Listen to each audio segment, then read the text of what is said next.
Welcome to No Longer Conformed. I'm Erik Garthe, and we are studying Life for the Uninformed, Bible Assistance for Living.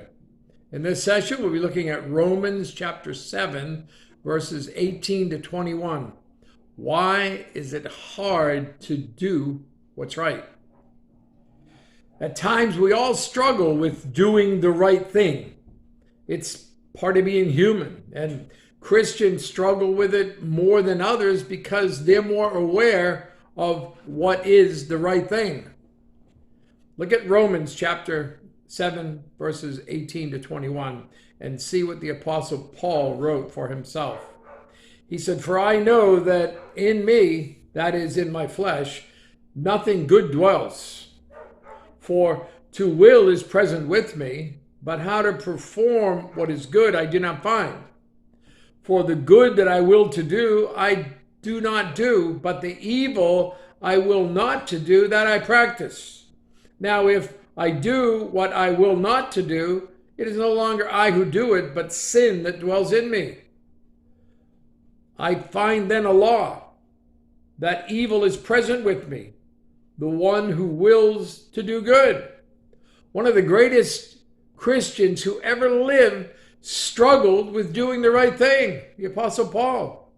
Those who haven't given their heart to Christ may have a twinge of guilt every now and then, but it's mostly because of the consequences of doing wrong.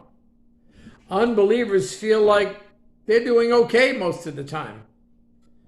They may not actually be doing that well, but that's what they think. The slogan about Las Vegas is what? What happens here stays here.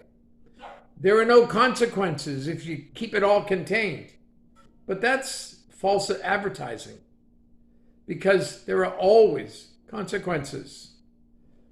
For Christians, there is a constant tension between doing what we know is right and slipping up and doing what is wrong. So let's answer the question, why is it hard to do what's right? By answering it, we can discover how to do the right thing. Why is it hard to do what's right? Well, let's take a look at 3 reasons. First of all, because we don't want to do what's right. Doing the right thing isn't easy, but the wrong thing comes naturally. We give in to the pleasure of instant gratification and endure the guilt and consequences rather than do the right thing. The Bible reveals something we call original sin, the idea that we're born with a natural tendency to sin. Look at a little baby and you might deny original sin, but wait until that baby is about 2 years old and the idea of a sin nature begins to make sense. We inherited kind of a sin gene from Adam. He started it and we keep it going. Romans chapter 5, verse 18, "Therefore, as through one man's offense judgment came to all men, resulting in condemnation, even so through one man's righteous act the free gift came to all men, resulting in justification of life."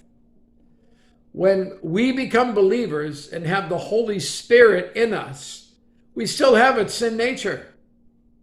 So we live with a battle raging. In fact, James wrote of this, "Where do wars and fights come from among you?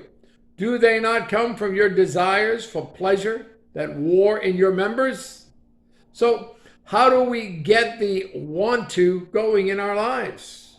Well, Luke 9:23, Jesus said, "If anyone desires to come after me, let him deny himself, take up his cross daily and follow me." We have to learn to deny ourselves rather than indulge ourselves. If you're honest, you have to admit that the indulge yourself side is often winning the struggle.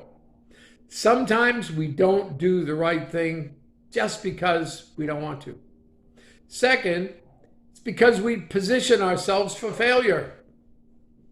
When Jesus taught his followers how to pray, he included a line, "And do not lead us into temptation." Matthew chapter 6, verse 13. That seems to imply that God is the one who steers us either toward temptation or away from it. It's better translated, "Help us to not yield to temptation." James chapter 1, verse 13 to 15 tells us, "Let no one say when he's tempted, 'I'm tempted by God,' for God cannot be tempted by evil, nor does he himself tempt anyone. But each one is tempted when he is drawn away by his own desires and enticed. Then when desire is conceived, it gives birth to sin, and sin, when it's full grown, brings forth death." We're the ones who steer ourselves into temptation over and over and over. When you play with fire, you are eventually going to get burned. The best line of defense is to not put yourself in the situation in the first place. Paul told Timothy, "Flee also youthful lusts, but pursue righteousness, faith, love, peace with those who call on the Lord out of a pure heart." 2 Timothy chapter 2, verse 22. Notice the word flee. Get out of the temptation area. If you're tempted to flirt with somebody, avoid that person. If you're tempted to eat more than you should, avoid the all-you-can-eat buffets. If you're tempted to view internet porn, install a filter. If you are tempted to spend too much with the credit card, cut it up. It's not rocket science. 1 Corinthians chapter 10 and verse 13, "No temptation has overtaken you except such as is common to man. But God is faithful, who will not allow you to be tempted beyond what you're able, but with the temptation will also make the way of escape that you may be able to bear it." Here's what to do. In 1 Timothy chapter 6, verse 11, Paul said, "Flee these things and pursue righteousness." Again, it isn't easy. It takes effort. And then third, it's because we don't listen to our guide. God has given us the Holy Spirit as a guide, and our consciences help us discern the difference between right and wrong. John 16, verse 8. "And when he has come, he will convict the world of sin and of righteousness and of judgment." The closer a person walks with God, the more aware of his sin he will be. It's like finding the weeds in your yard and pulling them up before they take over the yard. The Holy Spirit and our consciences do that for us. We get a heads up before we get into deep weeds. Realize that the cleanup job of your new life isn't finished. Jesus said, "Therefore you shall be perfect, just as your Father in heaven is perfect." Matthew 5:48. That's a pretty high standard. How can we get there? By being continually aware that you are a work in progress. Don't give excuses for not doing what's right, but to strive for it. Theologian Millard Erickson wrote, "The standard to be aimed for is the complete freedom from sin. It's like being guided by the North Star. No one has ever reached it, but people still press toward it." Romans chapter 6, verses 12 down to verse 14. "Therefore, do not let sin reign in your mortal body, that you should obey it in its lusts. And do not present your members as instruments of unrighteousness to sin, but present yourselves to God as being alive from the dead, and your members as instruments of righteousness to God. For sin shall not have dominion over you, for you are not under law, but under grace." When you make mistakes, it's not time to give up or give in.